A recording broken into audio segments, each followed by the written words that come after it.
இன்றே டவுன்லோட் செய்து உங்கள் ஃபேவரட் ஷோக்களை என்ஜாய் பண்ணுங்க. இழந்த நிம்மதி கிடைக்குமான்னு எல்லா மனசும் தவிக்குது.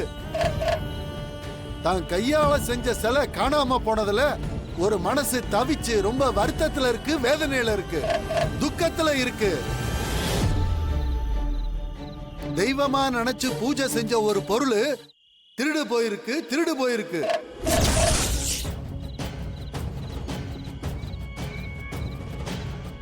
அந்த திருடு போன பொருள் கிடைக்குமான்னு ஒரு குடும்பமே ஏங்கி நிக்குது. ஜக்கம்மா சொல்றா.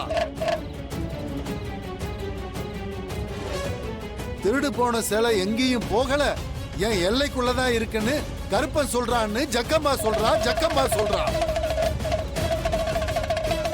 நான் சொல்றத செஞ்சீங்கன்னா கருப்பன் இறங்கி வந்து உங்களுக்கு வழிகாட்டுவான்னு ஜக்கம்மா சொல்றா.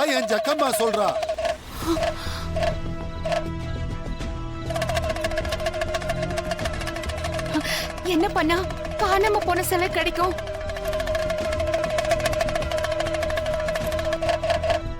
என்ன செய்யணும்னு சொல்றா ஜக்கம்மா. திறந்த மனசோட கேட்டுக்கங்க. கருப்பு எல்லைக்குள்ள இருக்கிற உங்க பொருளை கருப்பை இறங்கி வந்து காட்டணும்னா கருப்ப மனசு குளிரும்படியா பூஜை பண்ணணும். அந்த சிலை இருக்கிற இடத்த அவன் காட்டுவான். நாங்க என்ன செய்யணும்னு சொல்லுங்க, நாங்க கண்டிப்பா பண்ணிடுறோம்.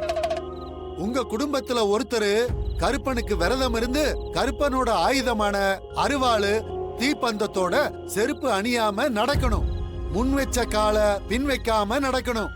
தீப்பந்தம் அணையாம நடக்கணும். அந்த தீப்பந்தத்துல கருப்பனுக்கு விளக்கேத்தி கண்ணீர் விட்டு கேட்டா கருப்பன் மனசு இலகுவான். உங்க சிலை இருக்கிற இடத்த கருப்பன் காட்டுவான்னு ஜக்கம்மா சொல்றா.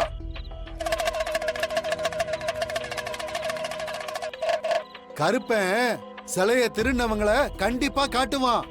அந்த பாதகம் பண்ணவங்களும் கருப்பன் எல்லைக்குள்ளதான் இருக்காங்க, உங்க கூட தான் இருக்காங்கன்னு ஜக்கம்மா சொல்றா.